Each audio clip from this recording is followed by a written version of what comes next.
نحمدہ ونصلی علی رسول کریم اما بعد۔ میرے دوستو، خلیفہ چہارم امیر المومنین سیدنا حضرت علی رضی اللہ تعالیٰ عنہ کے زمانہ خلافت میں کوفے کے اندر ایک فاسق فوت ہو گیا۔ حضرت علی اس کے جنازے پر تشریف لائے اور دفن میں بھی شریک ہوئے۔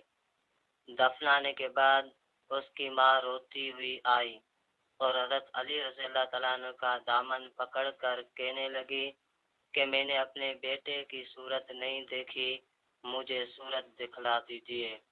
جب اس نے بہت شور مچایا تو آپ رضی اللہ تعالیٰ عنہ نے اجازت دے دی۔ جب اس کی قبر کھولی گئی تو اس کا چہرہ ایسا منور تھا کہ دیکھنے والوں کی آنکھیں بند ہو جاتی تھی۔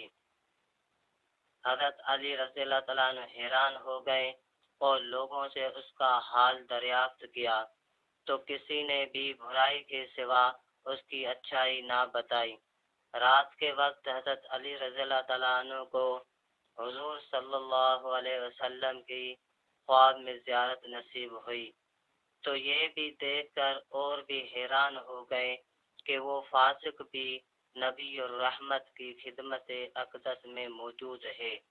حضور صلی اللہ علیہ وسلم سرتاج الانبیاء نے فرمایا، اے علی حیران نہ ہو، اس کے دونوں رخساروں کا نور ان آنسوں کی برکت سے ہے کہ جو گناہ کرنے کے بعد اس کی آنکھ سے خوف الہی کی وجہ سے نکلتے تھے اور دونوں رخسار تر ہو جاتے تھے۔ اسی رونے کی وجہ سے اللہ تعالیٰ نے اس کو بخش دیا۔ اللہ تعالیٰ سے دعا ہے ہمیں عمل کرنے کی توفیق عطا فرمائے۔ وما توفیقی الا باللہ۔ اللہ